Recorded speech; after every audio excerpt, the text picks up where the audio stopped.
पसीने की कमाई। महात्मा बुद्ध की प्रेरणादायक कहानी। प्राचीन भारत के एक छोटे से राज्य में, जहां जंगल, नदियां और हरियाली जीवन का अंग थीं, वहीं सच्चे धर्म और सत्य की खोज में निकल पड़े थे सिद्धार्थ, जो बाद में बुद्ध कहलाए। उन्होंने जीवन की व्यर्थता, विलासिता और भौतिक सुखों को त्याग कर ज्ञान की तलाश में वर्षों तप किया। इस ज्ञान की यात्रा में उन्होंने ऐसे अनगिनत प्रसंगों को जन्म दिया जिनसे आज भी मनुष्यता सीखती है। यह कहानी ऐसे ही एक गहन विषय पसीने की कमाई पर आधारित है। यह सिर्फ एक विचार नहीं, बल्कि मानव सभ्यता का नैतिक आधार है। इस कहानी में एक युवक, एक राजा, एक चोर और एक साधारण महिला की कहानी जुड़ती है बुद्ध के उस एक सूत्र से, जो कमाई पसीने से हो वही धन पवित्र होता है। प्रथम दृश्य, यक्षग्राम का युवक अर्जुन। यक्षग्राम नामक गांव में अर्जुन नाम का एक युवक रहता था। उसका शरीर बलवान, मन निष्ठावान और स्वभाव विनम्र था। वह रोज सुबह उठकर खेत जोतता, दोपहर तक गायों की देखभाल करता और शाम को अपनी वृद्ध माता को भोजन करवाता। वह खुद बहुत सादा भोजन करता था, जौ की रोटी और छाछ। उसका मानना था कि जो मेहनत से मिले वही खरा होता है। गांव वाले उसे बहुत मानते थे, पर राजा की नज़र कभी उस पर नहीं पड़ी थी। अर्जुन की एक आदत थी, वह अपनी कमाई का 10वां हिस्सा हर महीने बुद्ध के संघ को दान करता था। द्वितीय दृश्य, राजमहल में भ्रम। राजा चंद्रवर्मा अपनी प्रजा से बहुत प्रेम करता था, लेकिन विलासिता में डूबा हुआ था। एक दिन उसने पूछा, प्रजा से कर तो आता है, लेकिन क्या हमें पता है कि वे किस भाव से कमाते हैं? राजसभा में एक वृद्ध मंत्री ने कहा, महाराज, एक बार बुद्ध से मिलिए, वे बता सकते हैं कि पवित्र कमाई क्या होती है। राजा को यह बात जच गई। उसने सोचा, कल ही चलूंगा श्रावस्ती बुद्ध से मिलने। तृतीय दृश्य, श्रावस्ती की बैठक। राजा, मंत्री और सैनिकों के साथ श्रावस्ती पहुंचा, जहां बुद्ध अपने संघ के साथ ठहरे थे। बड़ी श्रद्धा से राजा ने चरण स्पर्श किया। राजा, भगवान, क्या आप मुझे यह बता सकते हैं कि कौन सा धन पवित्र है और कौन सा नहीं?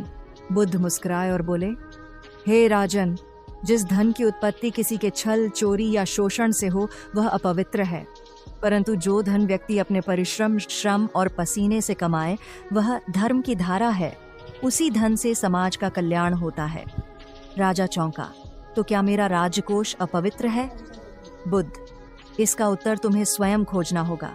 चलो एक प्रयोग करें। चतुर्थ दृश्य, पसीने की कमाई की परीक्षा।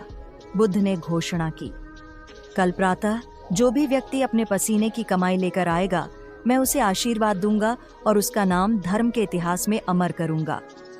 अगले दिन सुबह से ही हजारों लोग आए, व्यापारी, किसान, मजदूर, राजा और मंत्री तक।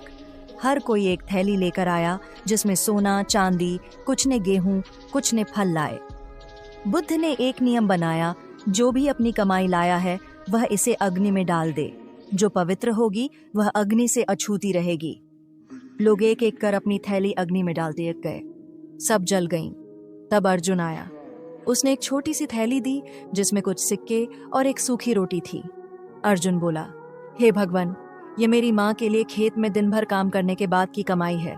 मैंने इसे खुद बनाया है।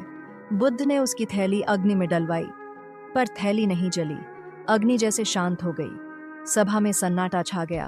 बुद्ध बोले, यह है पसीने की कमाई। यह धन न केवल अग्नि से बल्कि अधर्म से भी अछूता रहता है।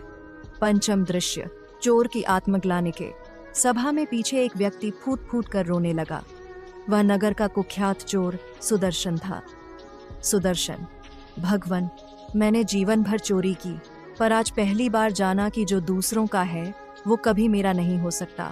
मुझे क्षमा करें, मैं आज से मेहनत करूंगा। बुद्ध ने उसे गले से लगा लिया। पसीने से जो बहता है वो पवित्रता लाता है। पश्चाताप भी एक श्रम है। षष्ठ दृश्य, राजा का आत्मनिरीक्षण। राजा ने धीरे से कहा, मैं समझ गया भगवान, जो कर प्रजा से लिए, अगर वो उनके श्रम से हैं तो मैं उनके मालिक नहीं, सेवक हूँ। बुद्ध बोले, जब राजा सेवा करता है तभी धर्म टिकता है। राजा ने घोषणा की, अब से राज्य में वही कर लिया जाएगा जो स्वेच्छा से श्रम पर आधारित हो। और मैं स्वयं खेत में एक दिन काम करूंगा। सप्तम दृश्य, अर्जुन का सम्मान। बुद्ध ने अर्जुन को सम्मानित करते हुए कहा, अर्जुन, तूने न केवल धन कमाया बल्कि समाज को दिशा दी। तू इस युग का यथार्थ तपस्वी है। अर्जुन ने सिर झुका लिया। भगवान, मेरे लिए यही सबसे बड़ा पुरस्कार है। अंतिम दृश्य, संदेश और विरासत। बुद्ध के इस प्रसंग ने पूरे मगध और कौशल में एक नई चेतना फैला दी। पसीने की कमाई ही सच्चा धर्म है। व्यापारियों ने न्याय से काम करना शुरू किया। किसान अपने श्रम पर गर्व करने लगे।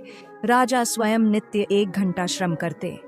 बुद्ध का अंतिम वाक्य, जो हाथ मेहनत करते हैं वही मन पवित्र करते हैं और वही समाज को उजियारा देते हैं। यह कथा केवल अर्जुन, सुदर्शन या चंद्रवर्मा की नहीं, यह प्रत्येक उस व्यक्ति की है जो आज भी जीवन में सच्ची मेहनत, ईमानदारी और धर्म के पथ पर चल रहा है। पसीने की कमाई से अर्जित रोटी में जो स्वाद है वह किसी महल के भोज में नहीं। पसीने की बूंदें धरती की पूजा हैं।